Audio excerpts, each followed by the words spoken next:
remnant Seventh-day Adventist Church. That's quite a bold statement. In a world that seems to be steeped in emerging church philosophy, that's sticking your neck out. I'm proud of you. Thank you. I have a title there, but I'm not going to stick strictly to script because I believe the time is short. Can we talk? Yes. If you really belong to a remnant Seventh-day Adventist church, that means you represent a particular philosophy that is to call the entire world into a new paradigm, a new way of thinking. And it is a privilege and an honor to do this. And I believe that God is in the movement to call us into a new way of thinking. They gave me buttons to push, but they sometimes work. When the children of Israel were called out of Egypt, they were not only called out of slavery, literally, but spiritually as well. And God wanted to transform them and change them into something which they vehemently resisted. And they are an example to us. They murmured against Moses and Aaron in the wilderness. And they moaned about the flesh pots where they had been. And oh, those leeks and those onions and those wonderful things that they ate before. Now, I was an Egyptian. But we have to wrestle that weaver's beam from the hand of the Egyptian and kill him. Because if he doesn't get killed, he's going to kill you. He's going to kill you. I don't know how many animal products I consumed in my life. It is incomputable. But one thing is for sure, it must run into thousands of chickens because my wife made two, one for the family, one for me. I ate the whole thing by myself. And chicken in my lifestyle was considered a vegetable. Now, I could give you a long scientific lecture as to why we shouldn't do this or that or the other. They're all on DVD, and you can see them if you want to. But we will talk about those issues. A little bit here and a little bit there, and there are other speakers as well. And I went unto an angel and said to him, give me the little book. And he said unto me, take it and eat it up, and it shall make thy belly bitter, but it shall be in thy mouth sweet as honey. We've been, as a people, through that experience. We'll talk about that in the coming lectures. Verily, verily, I say unto you, he that believeth on me has everlasting life. I am the bread of life. Your fathers ate the manna. But we have the privilege to eat the real thing, to internalize the Word of God. And that means to experience a transformation. Because God has a plan with every single one of us. And I want to talk about that spiritual plan today and look at the other aspects as well as we go along. Where did we come from as a human race? Where are we? And where are we going? There's nobody on the planet that teaches this except you. That's special, don't you think? And what grace to be called into this movement to present God's cause in a world that's literally dying in front of our eyes. I think we are on the threshold. No, I am convinced we are on the threshold of the final events on this planet. And the time to beat about the bush is over. It's over. Jesus said unto them, I say unto you, except you eat the flesh of the Son of Man and drink his blood, you have no life in you. I'm always so surprised when people like to use the lifestyle of Jesus to justify their present lifestyle. And we must talk about that as well. So we have to eat manna until we come to Canaan. We need to have our pride humbled and laid into the dust, and we need to hunger and thirst for righteousness. And we need to set an example to the world that we really believe what the scriptures say. Didn't you say this morning? Substance of things hoped for.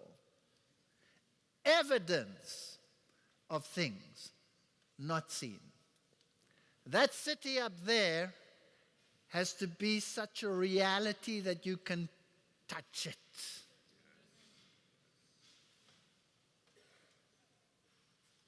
And he humbled thee and suffered thee to hunger and fed thee with manna. And they grumbled, and he chastened them. We fed you in the wilderness with manna, which thy fathers knew not, that he might humble thee, and that he might prove thee and do thee good at thy latter end. So he changed their lifestyle for their own good. Now we are surprised when God, in the great final gathering of God's people, does the same thing. And we have people who just don't get it. They don't understand. Thou gavest thy good spirit to instruct them, withheldest not thy manna from their mouth. Thou gavest them water for the thirst. It rained all these things from heaven. He gave them all the evidence they needed. And yet they rebelled. Fortunately, we are not of that ilk. We wouldn't do something like that, would we?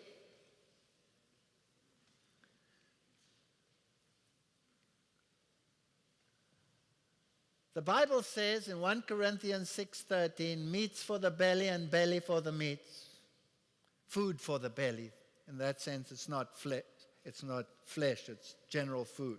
Food is for the belly and belly is for the food. But God shall destroy both it and them. Now the body is not for fornication, but for the Lord, and the Lord for the body. You see, it was an Epicurean dictum that it didn't matter what you put into your mouth. That didn't matter. After all, it was purged and then it was gone. But Paul says it does matter what you put into your mouth. Whose end is destruction, whose God is their belly, and whose glory is in their shame, whose mind earthly things.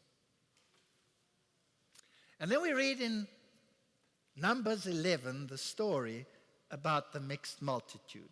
Now, it'd been through the initial process. God had permitted them to, keep some of their lifestyle. And then when he withdrew it, eventually, they grumbled more and more and more. And the mixed minority was the problem. Does it say that? No, it says the mixed multitude. That sounds kind of big. So who's the mixed multitude? I am the mixed multitude. I am the mixed multitude. Didn't I come out of the world? Was I an Israelite before I became part of spiritual Israel? No, I was mixed multitude. Did I have an attitude when it came to food? Absolutely. Absolutely. What is this toxic waste you're trying to feed me here? I had an attitude. And the amazing thing is, in my own personal experience, I can only speak from personal experience. I'm not a standard for anyone. The Bible, spirit of prophecy, that's the standard. And so let's look at that. My wife and I were baptized into this church. I don't know what it was with them. Maybe they were careful. They didn't tell us anything. I knew nothing about the spirit of prophecy when I was baptized. Did you know that? Nobody told me a word. They'd brought me creation evolution books. I'd looked at them and I said, what rubbish! So they didn't bring me any other books after that. And here one morning, we were already baptized, Seventh-day Adventist. We had friends over and guests, and we had a big meal, our normal meal, which consisted of all these corpses. And the next morning, the remnants of the corpses were lying around, the bones. And the strangest thing happened. It had never happened before. Both my wife and I, at exactly the same time, when we cleared up the next morning, had this overwhelming impression that this was not right. But I couldn't tell you why.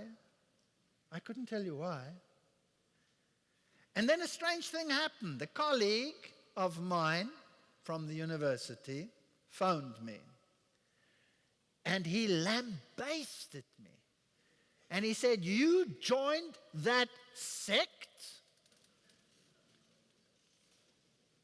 And then he said, you have lost your mind. Don't you know that they have? And then he gave a number of explicits, which I do not wish to repeat. That woman, that kleptomaniac, explicit, Ellen G. White. I'd never heard of her. I didn't know what he was talking about. But he piqued my interest. And you know, God works in mysterious ways. Because he said it that way, I was interested. If they hate it that much, it must be important. And God in his mercy, because we were far away from everything, I'd sold my house, I'd left my job because I wanted to get away from teaching a lie. I refused to teach on evolution at my university. And so I had resigned, not knowing what would happen to me. And a colporteur came by, and he brought us some books. And the first one I picked up was called Desire of Ages. And my wife picked up, what was your first one? Ministry of Healing. God has a sense of humor. And I read Desire of Ages, and I guess I needed that one because I was so inspired. And the Word of God just jumped off the page. And she read Ministry of Healing, which was, in the end, a somewhat culinary experience, but, well, okay. And as I read more and more and more, I realized what a wonderful gift we have as a church. To make a long story short, eventually I was reappointed at the university, not that university, but another one, the University of the Struggle, the post-apartheid university. And I started getting involved in my research again, but I had to change my mind. I had to make a 180-degree turn. Here's where I was, and now I had to do something else. And I decided, as a physiologist, that I was going to do physiological research on the question animal protein versus plant protein. Almost impossible to get funding from the government for something like that. I put in my description of what I was going to do. I described the experimentation. They wrote back to me and said, no funding because there's no difference between animal protein and plant protein. Protein is protein. No money.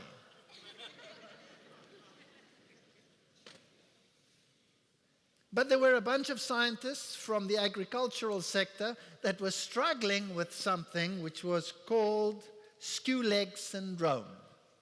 Sheep developed skew legs when they were fed in stalls on particular diets.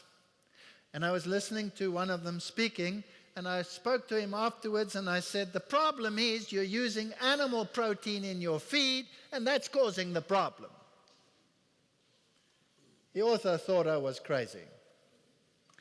And so he decided, together with me, to launch an experiment. I got some money from the university. We did the experiment, and lo and behold, after feeding the animals animal protein versus plant protein, they developed skew limb syndrome if they had the animal protein. And so we started analyzing why. And the conclusion was that the animal protein is much higher in sulfur-containing amino acids. And if you force an animal to metabolize that, they have to convert the amino acid to a carbohydrate for energy. They split out that sulfur, and it ends up in the body as sulfate, which is sulfuric acid. And immediately your body has to neutralize that, and the only path that your body recognizes, you can eat alkaline things until you're blue in the face. There's only one mechanism that all animals use to solve that problem, and that is a hormone cascade via parathyroid hormone that pumps calcium carbonate out of the bones into the blood to neutralize the acid. Skew. Now that's fascinating. And in the spirit of prophecy, we read that animal products are not as good for us as we think, right? We should move to plant proteins. And so I started going through the spirit of prophecy, and I made a list of everything that she said that tickled my mind.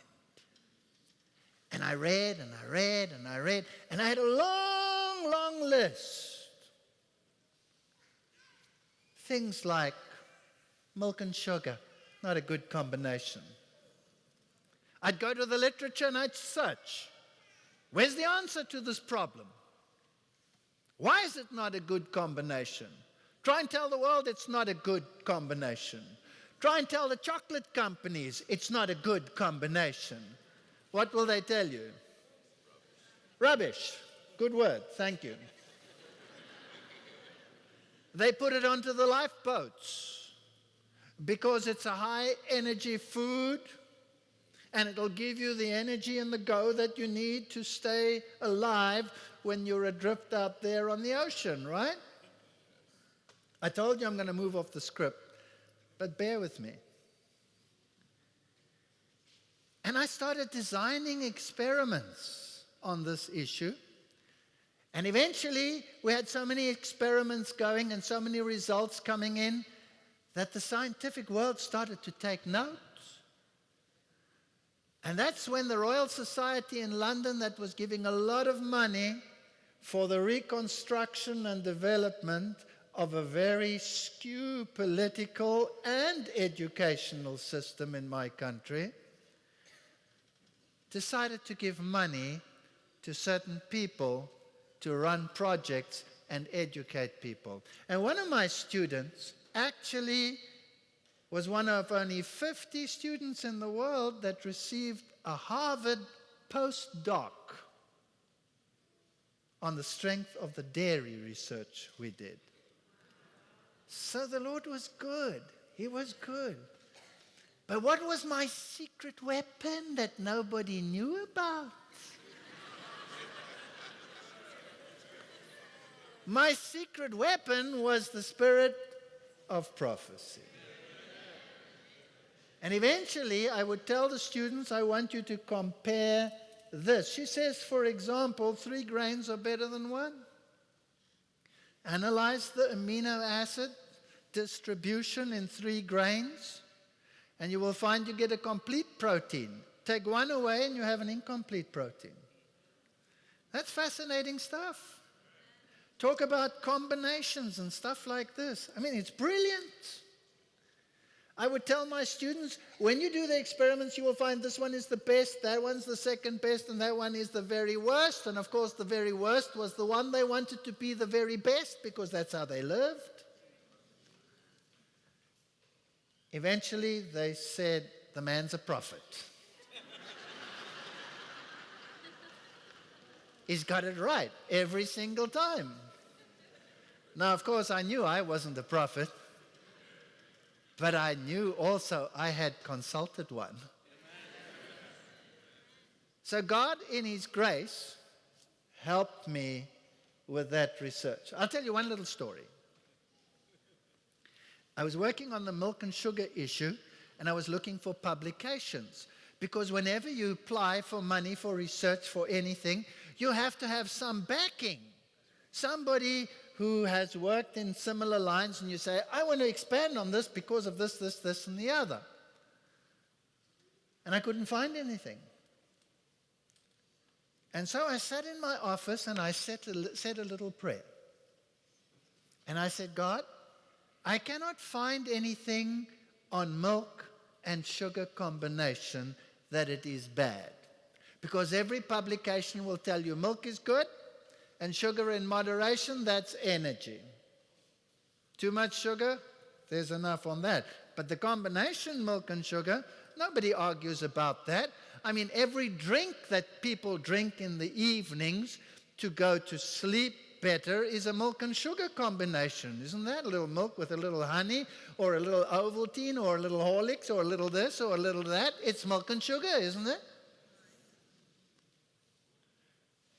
And I prayed. I said, Lord, help me to find some information on this. I want to pursue this issue. And then I went and I gave my class, and I did what I have to do, and I waited for my next class, which was my senior students. And the phone rang, and it was the physiology professor in another department. At that stage, I was in zoology. And he said to me, I have a serious problem. I just sent my students out of the class, and I clean forgot to tell them we have a visiting scientist from the Tygerberg Hospital Health Center. And I forgot to tell them, and now this man is coming and he doesn't have an audience. But I know that you have students now. Couldn't you bring your students over that I don't look like an idiot without an audience? Do me this favor, please. And I was angry. I thought to myself, I don't have time to give up my class now. We're behind already in our schedule. This man is bugging me. But I'm such a decent fellow, I said. Hypocrite. Sure, I'll do it for you. I'll do anything. So I went to my next class and I said, students, today we're not having class. We're going over to there and we're going to listen to a lecture. And I was grumpy. And I took the students. And the man got up, and he was this scientist, and he said, today I'm going to talk about something different. I was recently contacted by a major chocolate company who wanted me to prove that their product is superbly healthy. And as a scientist, I sat down and I thought to myself, well, what does it consist of? It consists of cocoa, and then it has milk, and then it has sugar. I fell off my chair. I had to get back up. My ears were bigger than they are, and that's horrendous. And I couldn't believe what I was hearing. And he said, so I started the experimentation by asking for student volunteers for money. You get them very readily on that basis. And I'd hook them up to all the equipment and take blood samples regularly.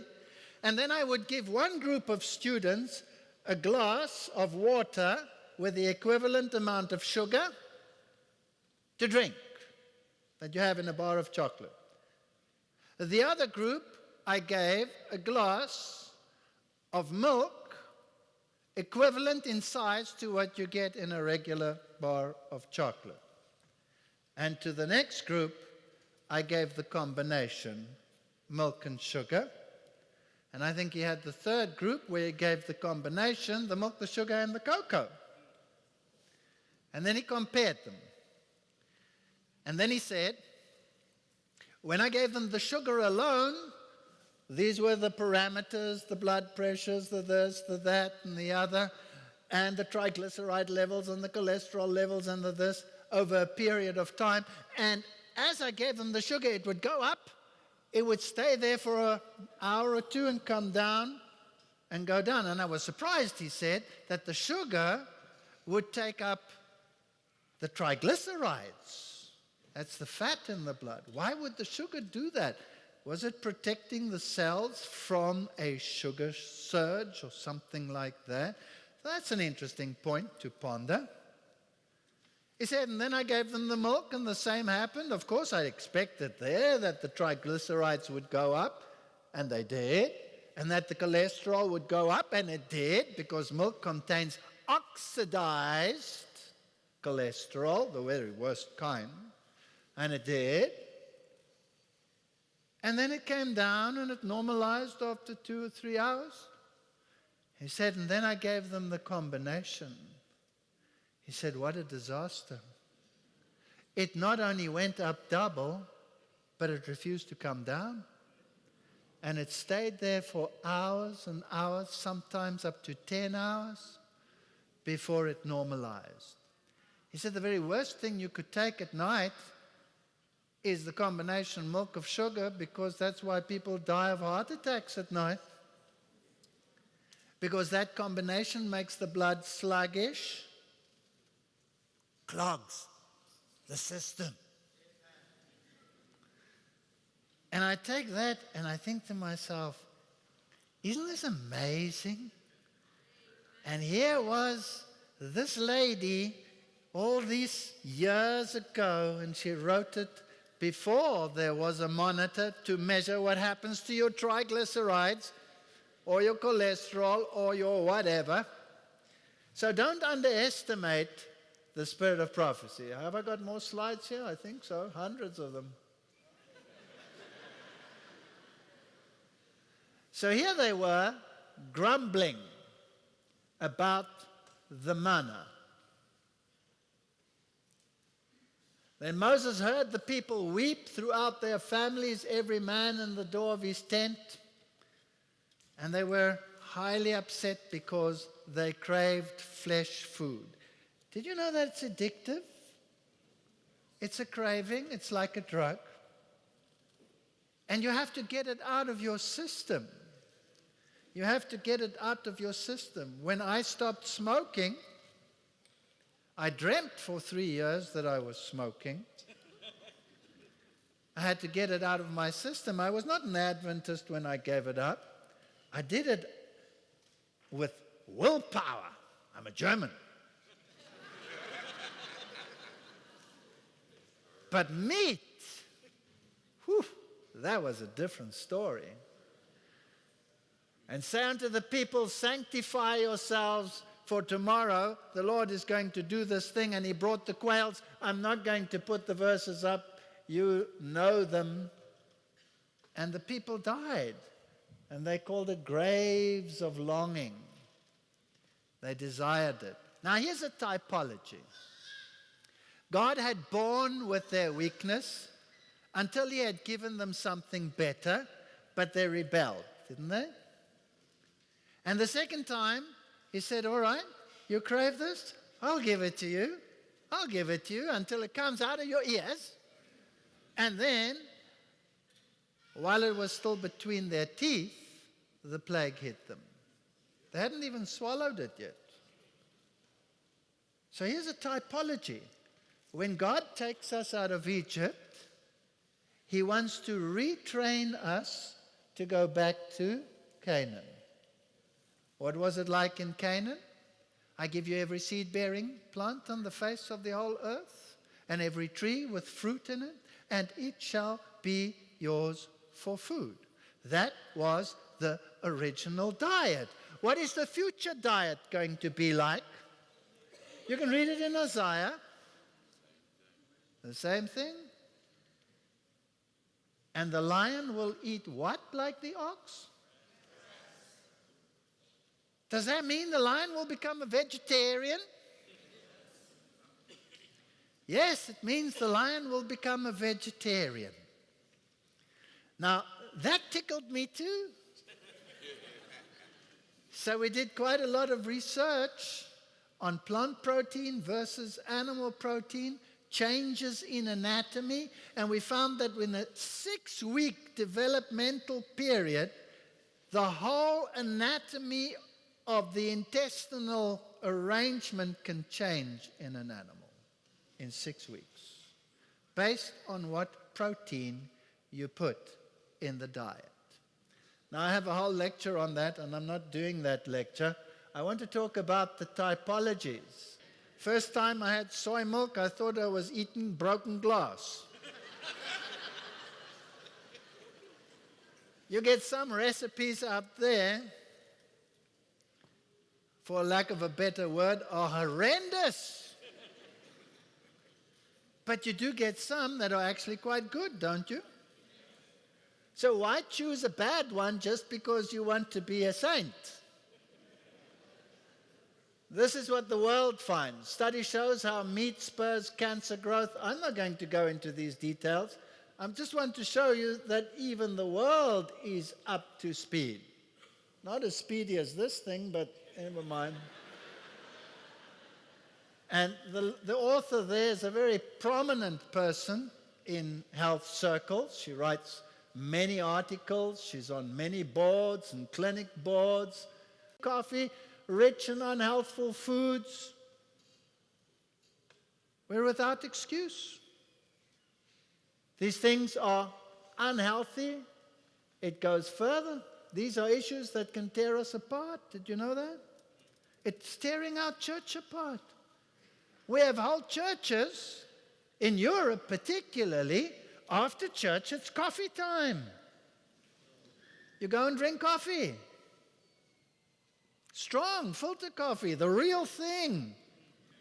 Not grain coffee, that's for sissies. And everybody thinks that's fine.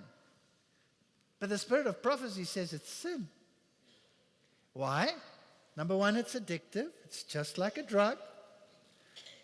Number two, if you get caffeine or theobromine, which is in cocoa, into your system, the first thing your body does, it releases cortisol. It's the fight and flight mechanism of coping with stressful situations. You're going to fight or you're going to run. But you're sitting in front of television or at your desk and you're putting that stuff in your body, right? You're not going to fight, you're not going to run, but your body releases cortisone. Cortisone tells your liver, pump glycogen as glucose into the blood because this guy's going to run like crazy. And there you get your glucose spike. plus all the psychological issues that go together with adrenaline and cortisone and all of those issues.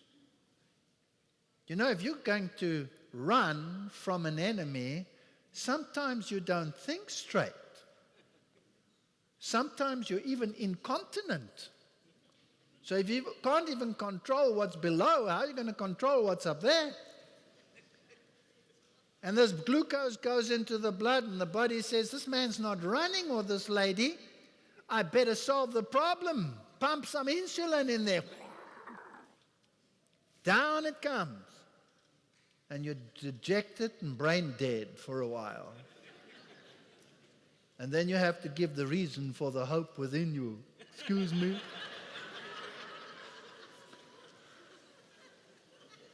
And what's the solution? Let's put ourselves through the same trauma a second time, and a third time, and a fourth. Thing about Nobel laureates that talk about this research. So there's nothing wrong with soya. Isn't it fascinating that when they exported things to China from the United States of America, whatever, steel, the ships went over there, and then the ships came back empty, and they rode too high in the waves and the water, and it was dangerous, and the ships were unstable, so they had to put ballast on the boats in order to give them some weight. And what did they get from China in return for their industrial wares? Soybeans. So they pumped the holds full of soybeans, and that's how the soybean came to the United States of America. As one of my colleagues who comes from the East says, Lord, very clever.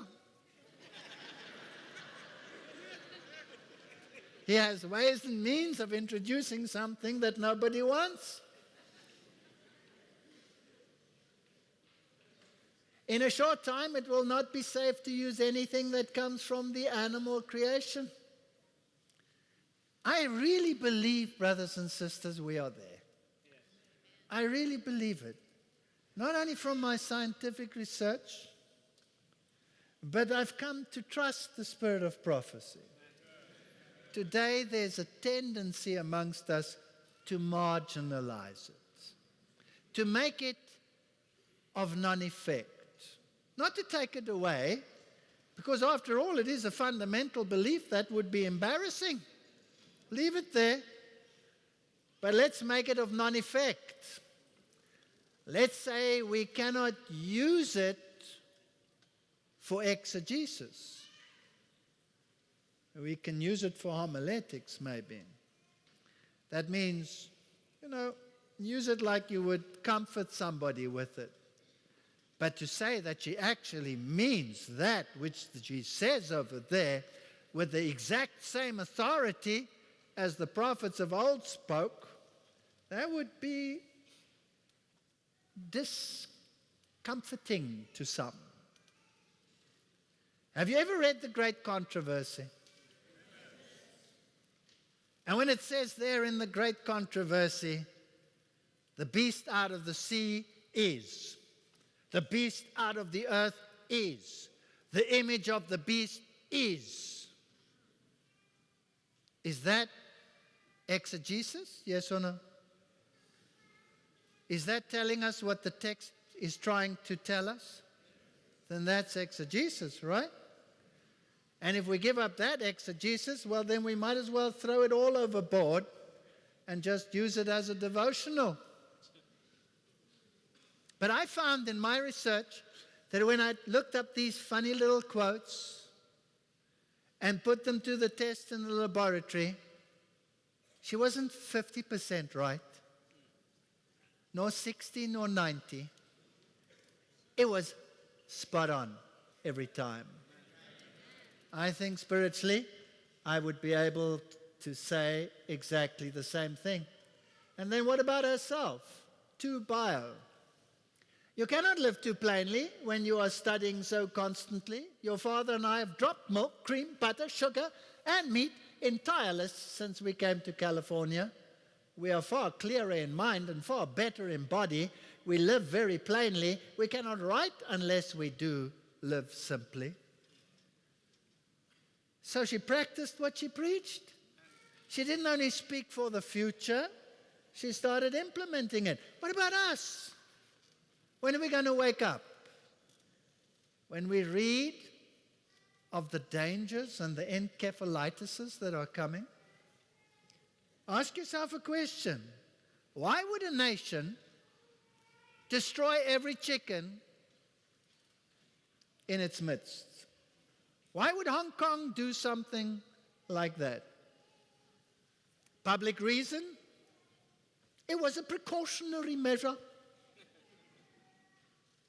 A precautionary measure to go and kill 1 billion chickens. If they cost $5 each, that's $5 billion that you're throwing away as a precautionary measure. Why would a country like Malaysia go and slaughter every pig? A precautionary measure. Why did they do that? Traveling in South Africa, I'm going from one, you would probably call it state, to another, county, to another. Get stopped by the police. Roadblocks in the middle of nowhere, nothing around. I'm in the middle of a desert, roadblock. Roll down the window. I thought they wanted to know, where's my driver's license? I'm ready to take it out. No, he doesn't want my driver's license. Can we look in your car, sir? Oh, he's looking for contraband. He's looking for drugs. He's looking for AK-47s. Goes through the trunk. I said, you find it? Nope. I said, what are you looking for? He says, meat. What kind of meat you looking for? Oh, it doesn't really matter. No, I'm interested. What kind of meat you looking for? I was looking for pork. Pork? Do you drive around the desert with pork in your car?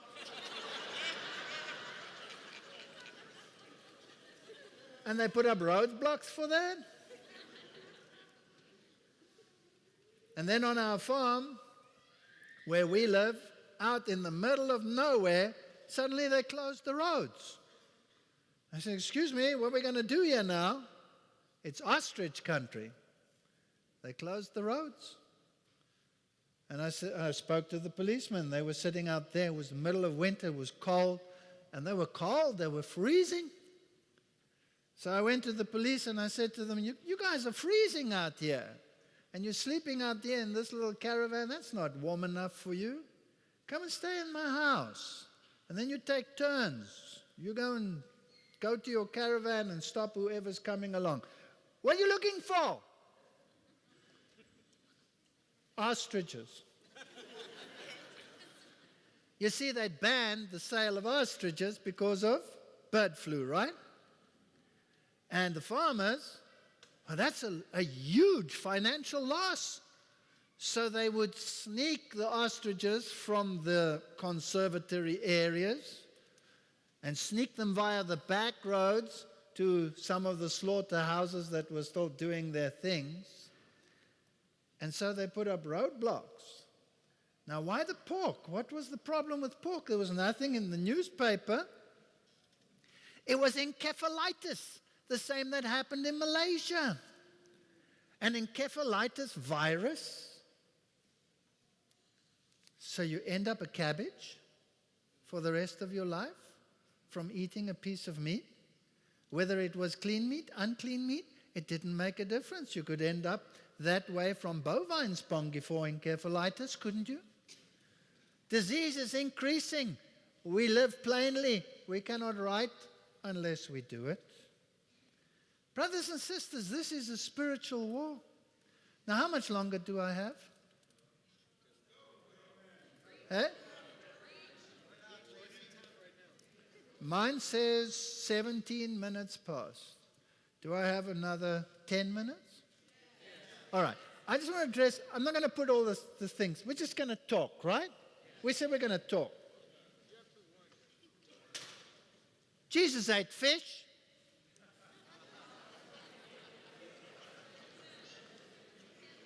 He did, eh? Yeah, ate fish. He must have eaten some sheep. Didn't he eat Passover lamb? Do you know what? Even in his resurrected body, he ate fish. Give me a piece. I'll show you I'm real. Did he do that? So if he ate it, it's good enough for me. Have you heard that? On more than one occasion, right? Okay. The Son of Man came eating and drinking, and you say he has a demon. When you went out into the wilderness, you saw, what did you see? A reed shaking in the wind? Or did you go and see a prophet? I want to tell you, you went to see more than a prophet. Because never was there one greater than John. And John the Baptist came not eating and drinking. Does the Bible say that? So here were two contemporaries. The one was eating and drinking, and the other one was not eating and drinking. And Jesus said, there isn't a greater prophet than that, more than a prophet. They asked Ellen White, are you a prophet? She didn't want to say. Later she says, my work embraces that of a prophet, but it is much more than a prophet. Okay. Now, why did Jesus do what he did? Because Jesus came to meet the people where they were. But he never, ever left mankind without the witness they need. If you go through the typologies, he took them out of Egypt, he put them on another diet, they rebelled. But typologically, he showed them what he really wanted. Whether they did that further later in their life is not the issue. Typologically, he showed them where he was going.